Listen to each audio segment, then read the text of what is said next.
The unifying force, also called unified, universal, or cosmic force, is the universal level of the force. It is the sum of the living force, which exists as the sum of all life energy in existence at any one point in time, and all the other forms of energy in the universe.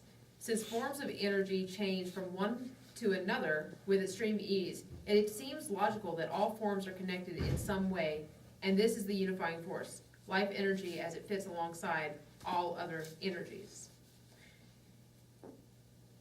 Here the force becomes, okay, you know what, we're getting into that later. This was done by Aslan Danthorn. Yes, I've been pulling from his work for this, the living force, personal force, and unifying force. Unifying force. Did you read over that, Nicole? Sakti? Mm-hmm. Can you paraphrase it? If you have to, you can read the whole thing. Oh, I thought what he had to say was pretty interesting, so I'll probably skip over a little bit of it. But the eternal and supreme power, variously described as manifest energy, substance of everything, the all-pervading, etc. In the Vedas, the word means energy, and this is what they refer to as Sakti. Sakti is a term for the manifestation of the creative principle. The concept of the supreme power as female, a mother, a womb, a uvula, is not found in the preeminently patriarchal scriptures of the Aryans, but arises to be made respectable by the higher castes from the submerged prehistoric mother cults of the earliest people of the subcontinent. Today, Sakti has been connected with and is identical to the power of the gods Shiva, Vishnu, or Brahma, the great Hindu triad. It is also linked to Shiva, the lord of sleep, and his various disguises, especially Ruda. Shiva is helpless without the fecundating divine energy, Sakti. The two, coupled sexual union, are the most inseparable forces that impregnate the universe with life in all its forms. Without Sakti, Shiva is merely the void. He has no visible form, the Linga Arcana Tantra states. What can be expected from the worship of nothingness? Shiva, or Rudra, thus a corpse, cannot be worshipped without Sakti. The goddess is the source of all, the universal creator. Sakti does not even need Shiva. As eternal virgin, she does not depend on anyone, any power, for she is the one itself as power. And then they go on to list the goddesses like Kali, Kumari, Shiva. So in this respect, it can be seen as two different things. It can be seen as a deity, or it can be seen as just pure energy, depending on how you want to translate it. Kind of like almost everybody calls a car a she, right?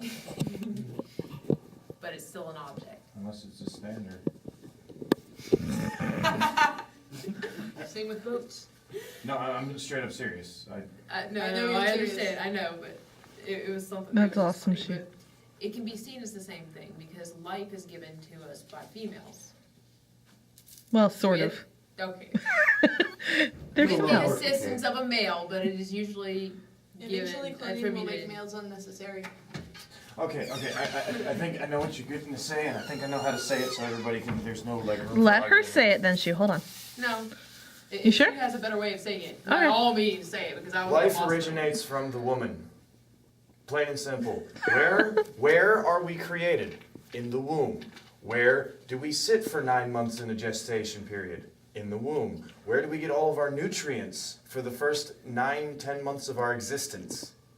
From the woman. There you go. That's actually very well put. Much better than what I was gonna say. Sorry. So it's like the male may help create life, but the female sustains it. The male seed just it just starts the spark of the creation. The rest of it is all the maternal. Big bang. I found a dime. Exactly. So in this respect, you can look at it as pure energy. You could even look at this idea, Sakti, that's how you pronounce it, right? Sakti? You can look at this idea as being sort of like the Hindu's version of the Gaia hypothesis for the entire universe. Is that energy. There was another one. Who's got Wakan? No. Yeah, I don't. What? What kind? I have potato. No. You have Wakan? Yes. Okay, go ahead and read Wakan. Take a piece of thread.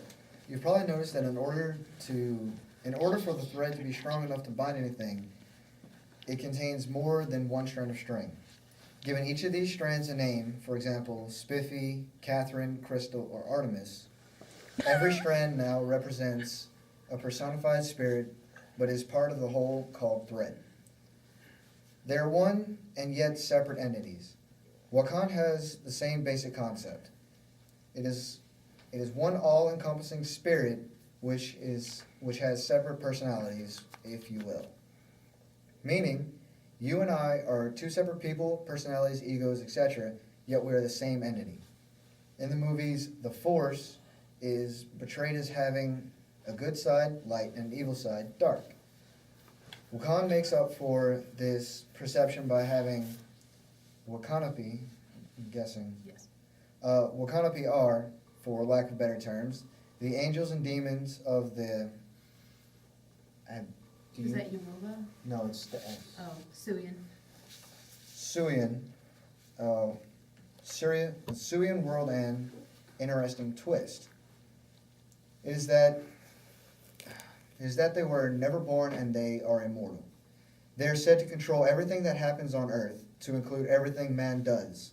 They are good spirits, and then there are bad spirits.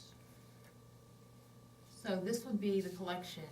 You have the personal force, which is the spirits.